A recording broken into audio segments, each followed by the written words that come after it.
Bueno, pues buenas tardes. Hoy mi sesión trata de los tubos de doble luz y los bloqueadores bronquiales.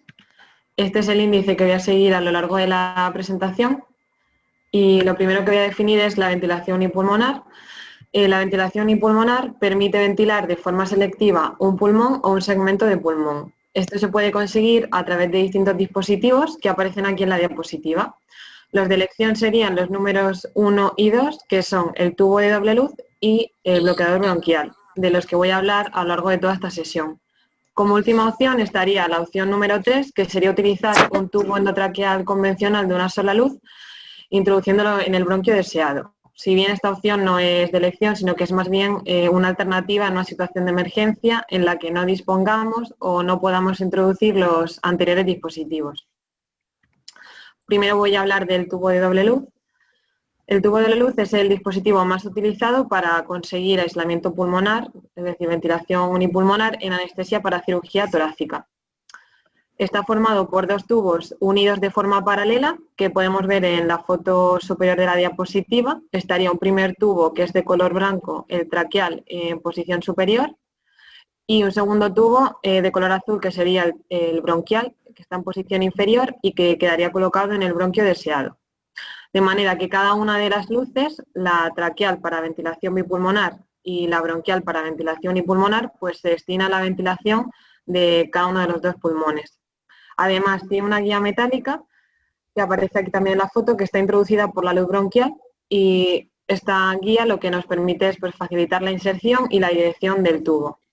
Por tanto, este dispositivo permite el control independiente de cada pulmón, sobre el que vamos a poder realizar ventilación, aspiración de secreciones y aplicación de CPAP. Y además podemos tanto ventilar de forma unipulmonar como bipulmonar, según necesitemos, en un mismo acto quirúrgico. Por último, decir que existen tubos derechos e izquierdos que designan el lugar donde se aloja el extremo distal bronquial, en función de si es el bronquio principal derecho o izquierdo. Seguimos con las características del tubo de doble luz. En la foto de la parte superior se puede ver que tiene una primera curvatura proximal, que es para introducir el tubo a través de la glotis, y una segunda curvatura distal, que va en dirección al bronquio que se pretende intubar. Además, como ya hemos comentado, pues tiene dos salidas de aire. Una salida de aire traqueal, que también se puede ver mejor en la foto inferior, que permite la ventilación de los dos pulmones, y una segunda salida de aire, que es la bronquial, que también la vemos aquí, que es la que permite la ventilación unipulmonar. Además, el tubo de doble luz derecho presenta una luz extra en el extremo distal bronquial, que veremos más adelante por qué. Y como hay dos salidas de aire, pues hay dos balones o neumotaponamientos. Tenemos un primer balón traqueal, que suele ser de color blanco, que es similar al de un tubo convencional, y el otro balón, que es el bronquial, que suele ser de color azul, y este tiene la característica de que, como va alojado en un bronquio cuyo diámetro es menor que la tráquea, pues no debe inflarse más de 3-4 cc, ya que volúmenes superiores pues pueden dañar la pared del bronquio.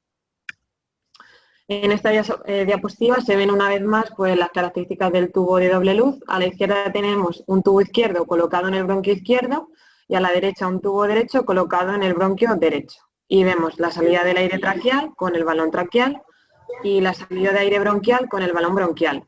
Y aquí se puede apreciar mejor que el tubo derecho tiene una peculiaridad que no tiene el izquierdo, y es que en el extremo distal tiene este orificio extra, que es para ventilar la rama del bronquio lobar superior derecho, que como vemos nace muy cerca de la carina, y esto pues no lo tiene el izquierdo. Por último, que el tubo se conecta al respirador a través de unos conectores proximales, que son los que aparecen en la foto inferior de la diapositiva, y mediante el clampaje de cada uno de estos tubos pues podemos realizar ventilación unipulmonar, vaciar de aire el pulmón que no queremos ventilar, o también aplicar CPAP en el pulmón no ventilado. También podríamos introducir una sonda para aspirar secreciones y introducir el fibro para ver la posición del tubo.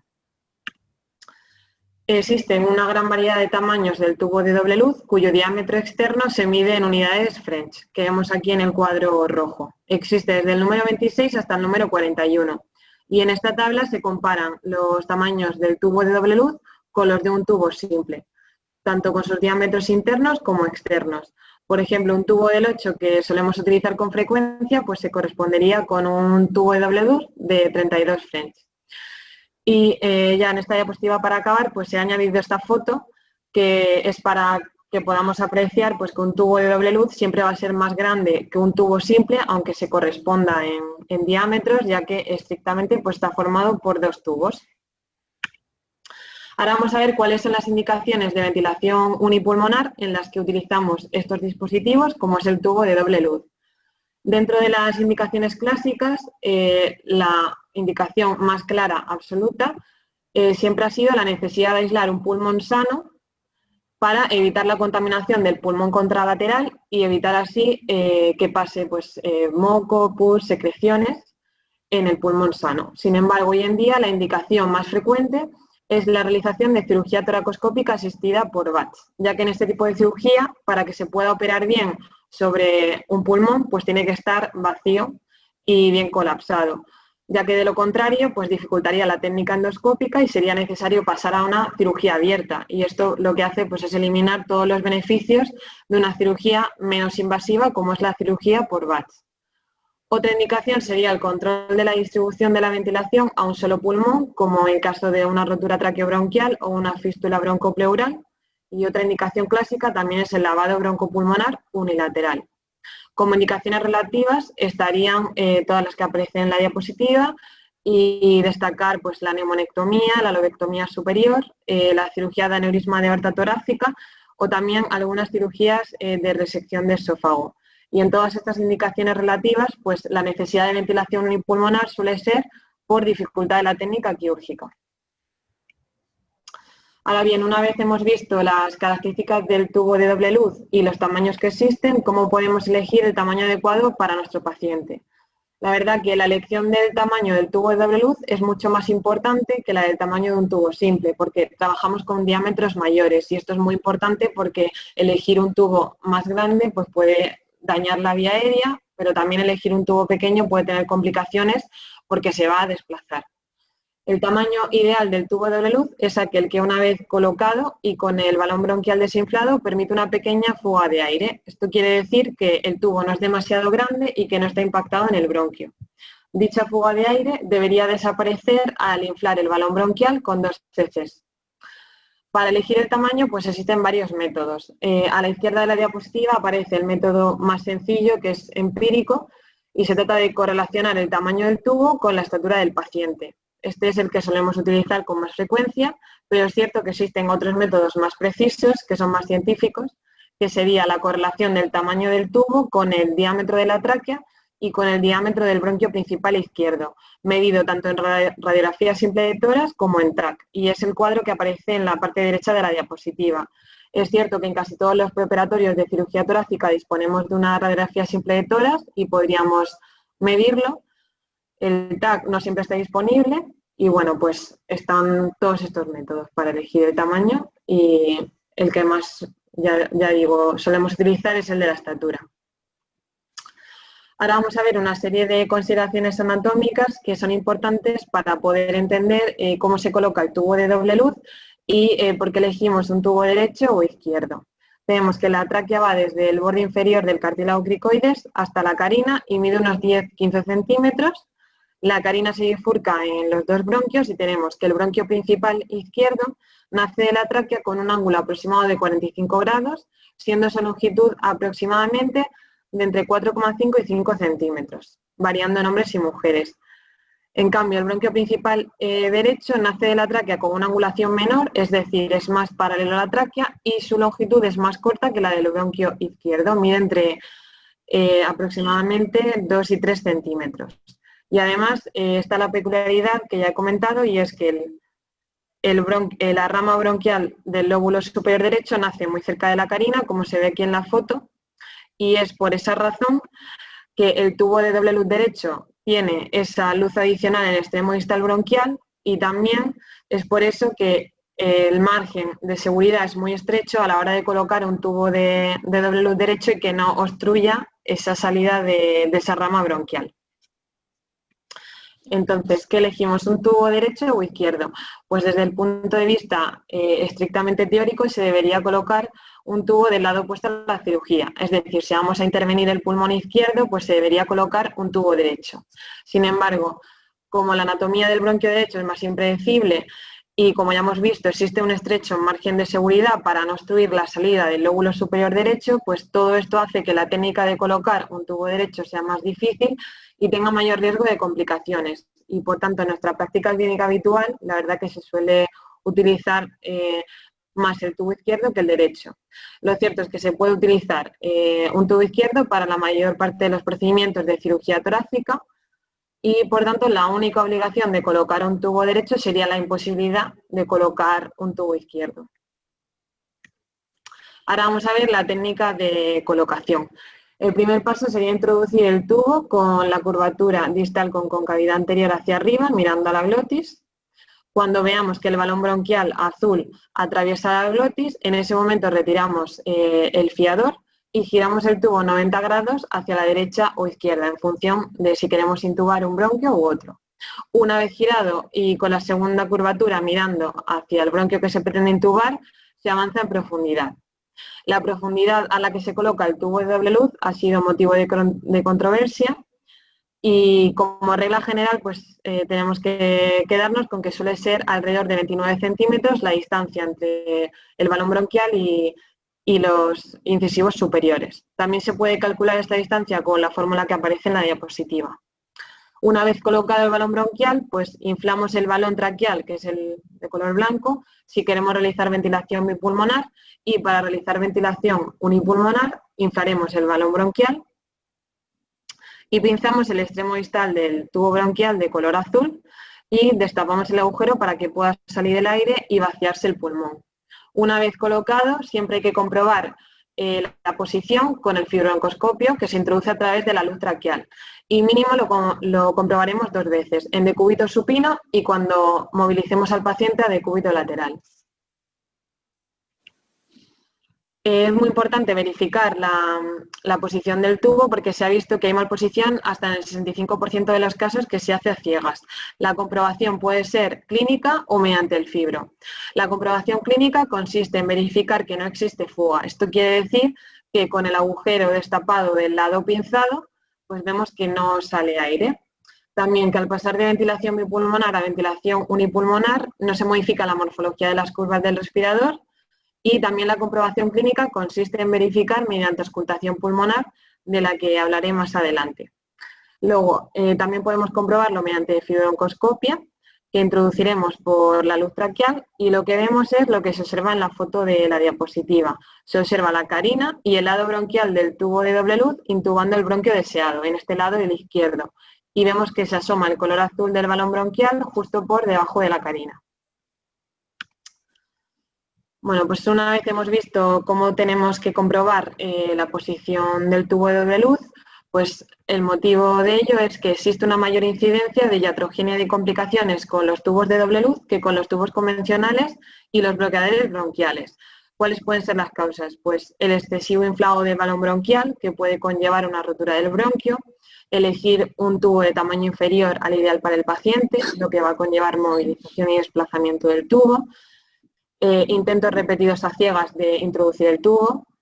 También se nos puede olvidar retirar el fiador y la inexperiencia del anestesista con este tipo de dispositivos. Además, existe mayor riesgo en caso de mujeres, obesidad, estatura baja, antecedente de POC, edad mayor de 50 años, movimientos y tos durante la intubación y extubación, el tratamiento con corticoides, la radioterapia y los tumores traqueales. Y hay que recordar que la causa más frecuente de movilización del tubo es el paso a decúbito lateral y que la causa más frecuente de hipoxemia en cirugía torácica es precisamente la malposición del tubo de doble luz. Y ahora voy a mostrar con las siguientes diapositivas cómo podemos comprobar con auscultación pulmonar que el tubo de doble luz está bien posicionado, por el contrario mal posicionado, y cómo podríamos solventarlo sin ayuda del fibrooncoscopio. Tenemos el primer supuesto en el que introducimos un tubo de doble luz izquierdo e inflamos el manguito traqueal. En este caso deberían ventilar los 2 pulmones porque solamente está inflado el manguito traqueal y aún no hemos inflado el manguito bronquial. Lo vemos aquí en la foto, esto sería un tubo bien posicionado. Tubo de doble luz izquierdo, abocado al bronquio izquierdo con el manguito traqueal inflado y el bronquial no. Por tanto, ventilan los dos. Puede ocurrir que a la auscultación ventile el izquierdo y el derecho no. En este caso lo que ha podido pasar es que hayamos progresado mucho el tubo de doble luz y entonces no deje ventilar el lado derecho. En estos casos lo que hay que hacer es retirar 2-3 centímetros el tubo y volver a comprobar. También puede darse que una vez hayamos inflado el manguito traqueal no ventile el izquierdo y sí el derecho. Aquí lo que ha ocurrido es que hemos progresado mucho el tubo y también lo hemos girado demasiado y se nos ha ido al bronquio derecho, que no era el que pretendíamos intubar. Y por tanto, pues ventila el derecho y el izquierdo no. Aquí lo que se tiene que hacer es repetir la laringoscopia y volver a introducir bien el tubo. Y el último caso que también puede ocurrir es que no ventilen ninguno de los dos. Y en este caso pues estaríamos ante una intubación esofágica y también habría que repetir la laringoscopia y volver a introducir el tubo. Ahora vamos con el segundo supuesto, en el que seguimos con nuestro tubo de doble luz izquierdo y tenemos el manguito traqueal inflado y ahora vamos a inflar también el manguito bronquial y pinzar la luz bronquial. Como pinzamos la luz bronquial que va al bronquio izquierdo, pues el que no debe ventilar es el izquierdo y el que sí va a ventilar es el derecho. Esto sería un tubo de doble luz bien posicionado y lo vemos mejor en la foto. El tubo de doble luz izquierdo con la luz bronquial izquierda, que como la hemos clampado, pues no ventila, y el derecho sí que ventila a través de la luz traqueal, aquí en color granate. También puede ocurrir que al pinzar la luz bronquial ventilen los dos. En este caso, lo que puede pasar es que el tubo de doble luz esté muy fuera o el balón bronquial poco inflado y, por tanto, permite que ventilen ambos pulmones. En este caso, pues habría que progresar 2-3 centímetros el tubo o bien inflar con más volumen el balón bronquial.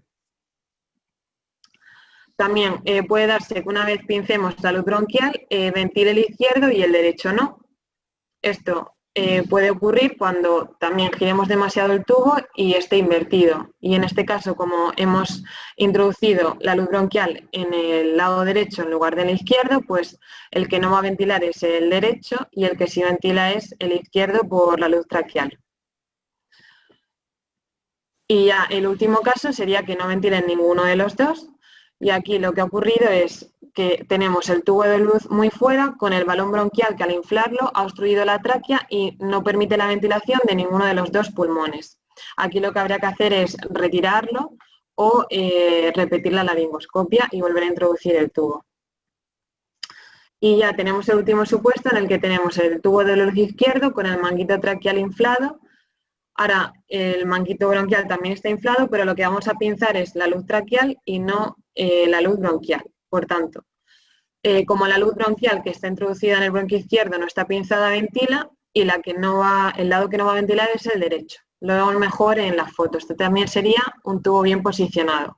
Tenemos el tubo de luz izquierdo en el bronquio izquierdo, y en este caso, como hemos clampado la luz traqueal, pues el que no va a ventilar es el derecho y el que sí ventila es el izquierdo.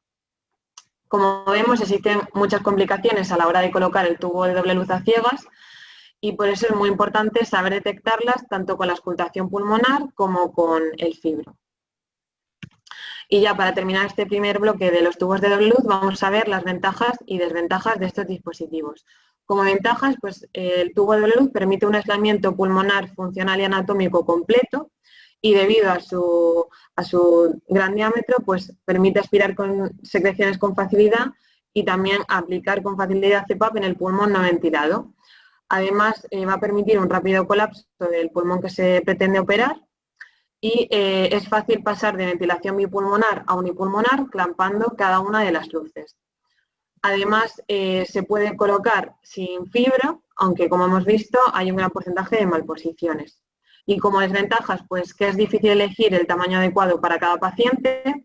También es un dispositivo difícil de introducir en caso de diarrea difícil o un estómago lleno. También que existe posibilidad de que se rompa el balón traqueal durante la intubación con la dentadura. Y en general, pues que es un dispositivo más traumático que el tubo simple y por tanto hay mayor incidencia de lesiones del árbol traqueobronquial. Por último, también comentar que si el paciente precisa ventilación en el posoperatorio, no puede continuar con el tubo de doble luz y habría que cambiarlo por un tubo simple y esto también sería una desventaja. Y ahora pasamos a la segunda parte y última de la sesión, que serían los bloqueadores bronquiales. Los bloqueadores bronquiales son una alternativa al tubo de doble luz como dispositivo para conseguir aislamiento pulmonar. ¿Cuáles son sus características? Pues los bloqueadores permiten realizar aislamiento pulmonar colocándose a través de un tubo traqueal normal. Poseen también una luz interna por la cual, una vez inflado el balón, van a permitir vaciar el aire intrapulmonar y aspirar secreciones. Se deben introducir siempre con un fibrobroncoscopio para guiar su correcta colocación y son de elección cuando existe dificultad en la vía aérea e imposibilidad de introducir un tubo de doble luz. Además, van a permitir realizar bloqueo lobar selectivo, cosa que no nos permitían los tubos de doble luz, y evitan el cambio del tubo al final de la intervención cuando el paciente precisa ventilación en el posoperatorio, porque bastaría con retirar el bloqueador bronquial del tubo simple. Ya vamos a ver brevemente qué tipos de bloqueadores existen. Antes de que se desarrollaran los bloqueadores modernos, se utilizaba mucho el catéter de Fogarty, que como bien conocemos todos, pues es un dispositivo que se emplea para trombectomías y por tanto pues no es un dispositivo que esté diseñado para ventilación unipulmonar. Pero como vemos en la imagen superior de la diapositiva, se puede introducir a través de un tubo endotraqueal convencional y bloquear el bronquio que queramos. Problemas, pues no presenta una luz interior, por lo que no se puede ni aspirar secreciones ni emplear CPAP y además el balón del catéter de Fogarty es de alta presión y por tanto puede producir lesiones de la vía aérea. Más adelante se desarrollaron los bloqueadores bronquiales modernos y el primero de todos ellos fue el bloqueador Univent, que es el primer bloqueador bronquial diseñado para ventilación unipulmonar. Lo vemos en la foto inferior y es un dispositivo que consiste en un tubo simple con una luz alternativa por donde se introduce el bloqueador bronquial. Y este dispositivo sí que cuenta con una luz interior que permite tanto aspirar secreciones como aplicar CPAP y en este caso el balón es de baja presión y alto volumen, con lo cual en teoría pues, produciría menos daño de la vía aérea. El problema de este bloqueador es que su diámetro externo es de mayor calibre que un tubo normal y por tanto cada vez se utiliza menos. Otro bloqueador que tenemos es el bloqueador de ANT, que es el primer bloqueador bronquial independiente, ya que no viene junto a un tubo como el anterior, y es el bloqueador más utilizado en anestesia torácica después del tubo de doble luz. Está fabricado en 3 tamaños y precisa un conector multipuerto, que es el que tenemos en la foto superior, que tiene 3 canales, uno para introducir el bloqueador, otro para introducir el fibro y la última conexión que sería para adaptar tanto el bloqueador como el tubo al respirador. Y al igual que el otro bloqueador, presenta también una luz interna y un balón de baja presión y la característica de este dispositivo es que presenta una luz interna con una guía flexible y un asa distal que vemos aquí en la foto que sirve para enganchar el bloqueador al fibrobroncoscopio y facilitar así su inserción en el bronquio. El problema es que una vez colocado este bloqueador y retirada esta guía, pues es muy difícil recolocarlo. También tenemos el bloqueador de Cohen, que es el que aparece en la foto superior, que solo se fabrica en un único tamaño y la peculiaridad de este dispositivo es que cuenta con una rueda proximal, que es la que aparece aquí en la foto, que nos permite al girarla mover de forma unidireccional la punta y así facilitar su inserción en el bronquio. Y este bloqueador sí que es más fácil de recolocar que el anterior. Y por último tendríamos el EZ Blocker, que es el que aparece en la parte inferior de la diapositiva, que también se fabrica solo en un único tamaño y lo característico de este bloqueador es que tiene una forma en Y, como vemos aquí en la foto, que en teoría pues, al introducirlo quedaría anclado en la carina. Y además, como tiene 2 balones, permitiría realizar ventilación unipulmonar en ambos pulmones sin necesidad de cambiar de dispositivo ni de modificar su posición. Y según el fabricante, también este bloqueador sería el único que se podría colocar a ciegas porque debido a su forma en Y, pues una vez introducido a través de un tubo simple de una luz, pues quedaría anclado a la carina. Pero la realidad es que siempre se debe colocar con fibro. Y ahora vamos a ver cuáles son las indicaciones de utilizar un bloqueador bronquial en lugar de un tubo de doble luz. La más importante que hay que recordar es la de una vía aérea difícil. En este caso se realizará una intubación con un tubo endotraqueal convencional y posteriormente se introducirá el bloqueador bronquial a su través. Otra indicación es la de bloqueo lobar segmentario, que no nos permiten los tubos de doble luz. Y otra indicación sería que en un paciente previamente intubado que va a ser trasladado a quirófano para realizar un procedimiento quirúrgico que requiere ventilación unipulmonar, pues sería muy útil un bloqueador bronquial porque bastaría con introducirlo a través del tubo y no habría que realizar ninguna otra maniobra. La cuarta indicación va íntimamente unida con la de vía aérea difícil, ya que en pacientes de estatura baja o con distorsiones de la vía aérea por malformaciones anatómicas, pues sería más fácil introducir un bloqueador bronquial que un tubo de doble luz. Y por último, también es indicación en caso de pacientes con aneurisma de aorta, en los que el posicionamiento del tubo de doble luz podría conllevar un riesgo de rotura accidental asociado. Y ya para terminar vamos a ver cuáles son las ventajas e inconvenientes de los bloqueadores.